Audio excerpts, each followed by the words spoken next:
मुंबई, करोड़ों लोगों का शहर। पर इन सब के बीच एक ऐसी दुनिया है जो सिर्फ ट्रैक्स पर चलती है। इन ट्रैक्स पर हर रोज हजारों लोग मिलते हैं, पर कुछ ऐसे भी होते हैं जो कभी मिलने नहीं चाहिए थे। मेन ट्रेन में चढ़ा और एकदम से रियलाइज किया मेरे सामने वाली सीट पर जो आदमी बैठा था वो मैं ही था। Same face, same shirt, same scar, जैसे आईना जिंदा हो गया हो। अगर आपको भी ऐसी मिस्टीरियस, हॉरर, सस्पेंस और थ्रिलर कहानियां सुनना पसंद है तो अभी द ड्रेड फाइल्स को सब्सक्राइब कर लीजिए, क्योंकि हर रात एक नई कहानी आपका इंतजार करती है। अब कहानी शुरू होती है। पेया, कारण 36 साल, accounting firm, daily Borivali to Churchgate. 3 सालों से इस शहर की रफ्तार ही उसकी रूटीन थी। ऑडिट का सीजन था, बॉस का प्रेशर, स्टैक्स ऑफ फाइल्स और वो फिगर्स जो कभी मैच नहीं हो रहे थे। दिमाग थक चुका था। इस राउट का हर डिटेल उसे पता था। कौन सी कार में भीड़ कम होती है, कौन सी सीट कंफर्टेबल है। वो एक मशीन बन गया था। आज वो लेट था। ट्रेन प्लेटफॉर्म पर आ रही थी। उसने बिना सोचे उस कार में छलांग लगा दी जिसमें वो नॉर्मली नहीं बैठता था। अंदर अजीब सी खामोशी थी, जैसे शहर का सारा शोर प्लेटफॉर्म पर ही रह गया हो। और फिर मेरी नजर उस पर पड़ी, और सामने वाली सीट पर वो खुद बैठा था। एक पल के लिए मेरी धड़कन रुक गई। दिमाग ने मानने से इनकार कर दिया था। मैंने सोचा दिमाग ऑडिट की वजह से थक गया है, पर वो वही था, मियां ही चेहरे के साथ। मैं हिम्मत करके बोला, एक्सक्यूज मी। मेरी आवाज ट्रेन के शोर में गुम हो गई थी। वो मेरी तरफ देखा। आंखें, मेरी ही आंखें, लेकिन कुछ नहीं था अनमेन, फ्लैट, जैसे किसी पुरानी फोटो से काटी गई हो। हां, उसने कहा, मेरी ही आवाज। मैं कुछ नहीं बोल पाया। वो आवाज मेरे सीने में ठंडक भर गई थी। एक स्टेशन आया, अंधेरी।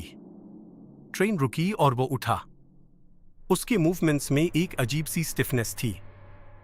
जाते जाते एक चीज कही, आज ऑफिस मत जाना। वो अल्फाज जैसे मेरे दिमाग में हमेशा के लिए छाप गए। फिर वो चला गया। प्लेटफॉर्म पर कहीं नहीं दिखा, जैसे भीड़ ने उसे निगल लिया हो। मैंने ढूंढने की कोशिश की पर वो गायब था। पूरी जर्नी मैंने यही सोचा, हैल्यूसिनेशन, स्ट्रेस, क्या ऑडिट के प्रेशर ने मुझे पागल कर दिया था। पर वो वार्निंग मेरे दिमाग में गूंज रही थी, आज ऑफिस मत जाना। क्यों? क्या होने वाला था? मैंने रूटीन को चुना। मेन ऑफिस गया, जो शायद मेरी मौत का फैसला होता। ऑफिस पहुंचते ही सब बदला हुआ लगा। हवा में एक अजीब सी टेंशन थी। पूजा रिसेप्शनिस्ट ने मुझे देखते ही चेहरा बिगाड़ लिया। कारण सिर्फ पुलिस आ चुकी है। पुलिस? मियां ऑडिट में क्या गलत हो गया था? मेरा दिल जोरों से धड़कने लगा। मैंने सोचा ऑडिट की वजह से कोई मसला है, पर उनकी आंखों में डर था ऑडिट का, नहीं कुछ और ही।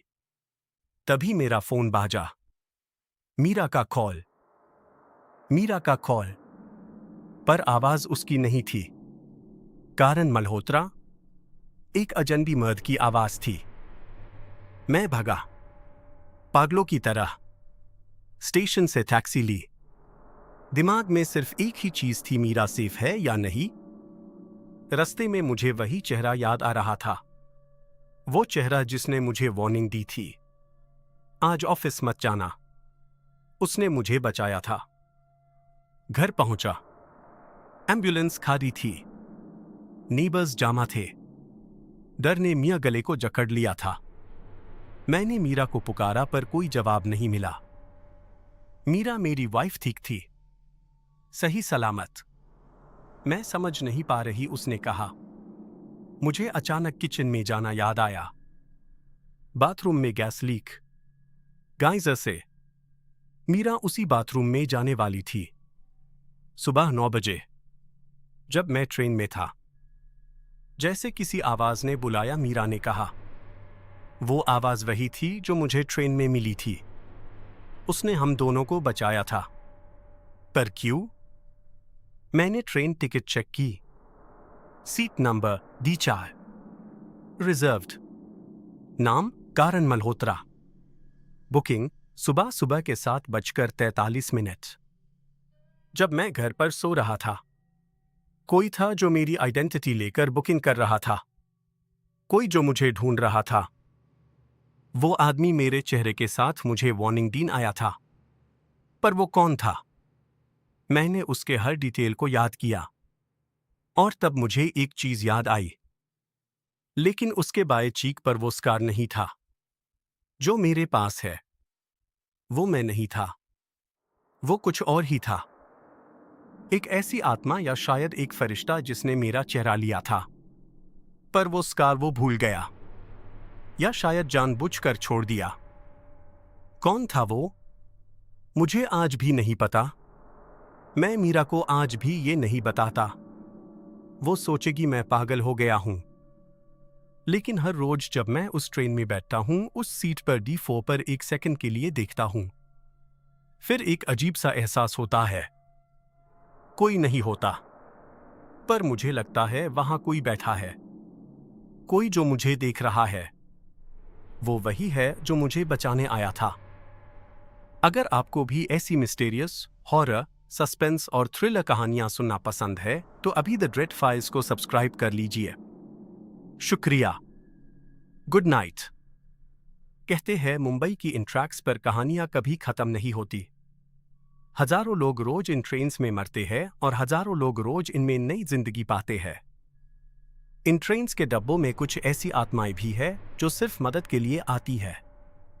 या शायद वो हमारा ही कोई हिस्सा है जो हमसे पहले वहां पहुंच जाता है। मैं आज भी डरता हूं। हर बार जब ट्रेन प्लेटफॉर्म पर आती है, मैं ढूंढता हूं उस चेहरे को, उस ग्रे स्ट्राइप्ड शर्ट को। पर वो फिर कभी नहीं दिखा। शायद उसका काम पूरा हो गया था। या शायद वो अब भी वही है, किसी और काम में, किसी और सीट पर, किसी और कारण मल्होत्रा का इंतजार कर रहा है। क्योंकि हर रात एक नई कहानी आपका इंतजार करती है। तो तैयार रहिए। अगली बार जब आप ट्रेन में बैठे तो देख लेना कि सामने कौन बैठा है। Good night.